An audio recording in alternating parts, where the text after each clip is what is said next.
F1 is a sport built on rules. There are so many regulations and safety guidelines drivers need to follow that the 2022 sporting regulations covers 92 pages. How well do you know all the regulations? You might know about pit stops and what each color flag means, but it is a mountain of strict rules F1 drivers need to follow on track to avoid being penalized. The list might surprise you, and it will help to sort out some of the confusion from the end of last season. We've dug into the F1 regulations to break down for you some of the most obscure rules, so stay tuned. First, we have false starts. How quick can you pull away from a green light? How long is that moment between seeing the light and putting your foot down? For F1 drivers, the pressure is much bigger than someone behind them honking at them. They rely on having some of the quickest reaction times in the world. This helps them to maneuver their cars around the track safely and take opportunities when they arise. But it is also important for the beginning of a race. After the 5 red lights are lit up overhead, they all disappear and the race begins.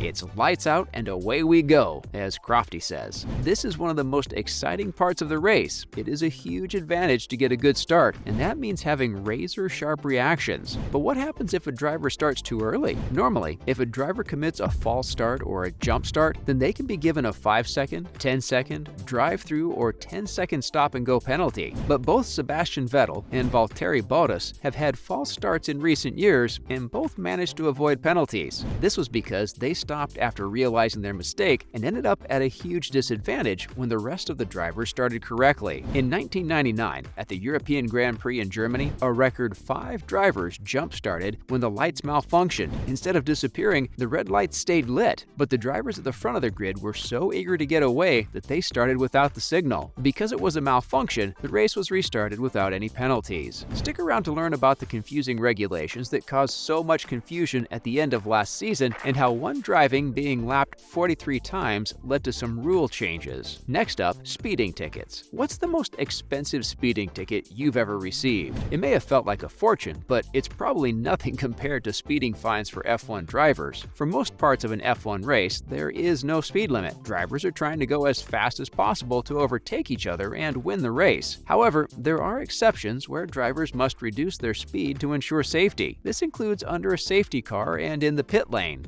In the pit lane, you may know that the speed limit is 80 kilometers an hour, but did you know that for each kilometer per hour over 80 that a driver goes, they are fined 100 pounds? This goes up to a maximum of 1,000 pounds. Put your foot on the gas for a little too long, and you can say goodbye to a new iPhone. On top of that, drivers can be penalized if the stewards think that the speed limit was breached to gain an advantage. There are a bunch of other regulations that teams have to follow inside pit lane too. Exiting the garage or pit stop in an unsafe condition is penalized harshly. Last season, Alpine and Aston Martin were fined 5,000 pounds each for unsafe releases in the pit lane. It is up to the team mechanics to signal to the driver when the pit lane is clear and they can safely exit. Now we have brake checking. Have you ever been brake checked on the road? Angry drivers who are unhappy with your driving might try to cause you to crash or swerve by slamming on the brakes in front of you. In most countries, there's no law against brake checking. It's fully within your rights, and there might be a good reason to. What if there's some kind of hazard up ahead on the road? But in F1, the stakes are pretty big. The drivers are fighting it out for a world championship. They are driving multi-million-dollar machines, and they have a whole team of engineers behind them. So it makes sense that it's written into the regulations that no car is allowed to drive unnecessarily slowly, erratically, or in a manner which could be deemed potentially dangerous. At no time may a car be driven unnecessarily slowly, erratically, or in a manner which could be deemed potentially dangerous to other drivers or any other person. 2022 Formula One Sporting Regulations 4.2.4. You would think that this kind of driving would rarely come up in professional motorsports, but in last year's Saudi Arabia Grand Prix, Max Verstappen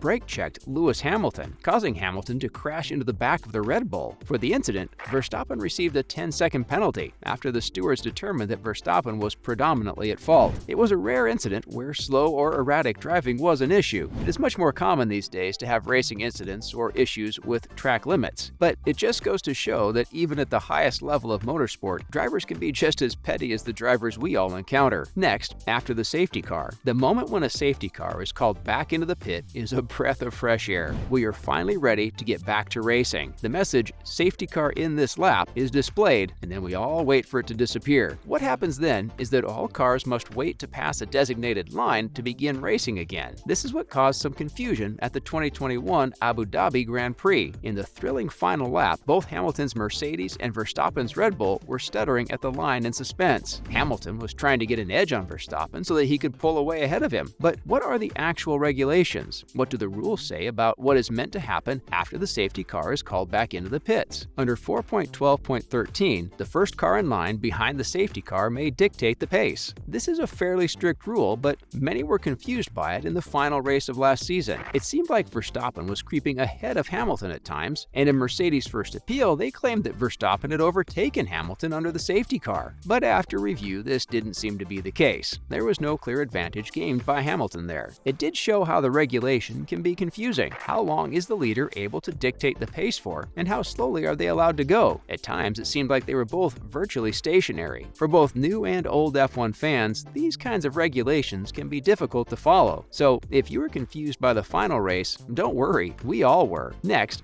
disqualified for being too slow. Qualifying is when drivers compete for the fastest lap to place themselves first on the grid. But did you know that there are penalties for setting a lap time too slow? Section 4.7.1 of the 2022 sporting regulations state that unless the track was declared wet by the race director, any driver eliminated during Q1 whose best qualifying exceeds 107% of the fastest time set during that session, or who fails to set a time, will not be allowed to take part in the race. 2022 Formula 1 Sporting Regulations 4.7.1. This means that if a driver sets a time more than double the time of the fastest driver, then they are not allowed to take part in the race. So, if we take Lewis Hamilton's qualifying time from the 2021 British Grand Prix of 1:26.1, this means that you would have to qualify with a time of almost 3 minutes to be disqualified for the race. Although it is pretty hard to imagine an F1 driver completing a lap this slowly, this rule is there to make sure that drivers or cars that might make the race unsafe are not included. The only driver to ever be disqualified for being too slow was Victor Al Pease in the 1969 Canadian Grand Prix. He was a British-Canadian motor racing enthusiast determined to race in F1 no matter what. In his first F1 race, he was lapped 43 times by the race leader, but it wasn't until his third race 2 years later that he was disqualified for driving at excessively slow speeds and putting other drivers in danger. This was part of the reason for the regulation prohibiting drivers that aren't fast enough. Now, probably none of us regular fans could do any better, but it still puts at risk the safety of other drivers on the track. F1 fans complain about the gap between the top teams and the bottom teams now. Just imagine if Lewis Hamilton were lapping Nicholas Latifi 43 times. After the chaotic end to last season, it's never been more important to know some of these obscure F1 rules. We never know when they will pop up and determine a race or a season. Did you already know any of these rules? Were you surprised? Leave a comment below and let us know. Thanks for watching.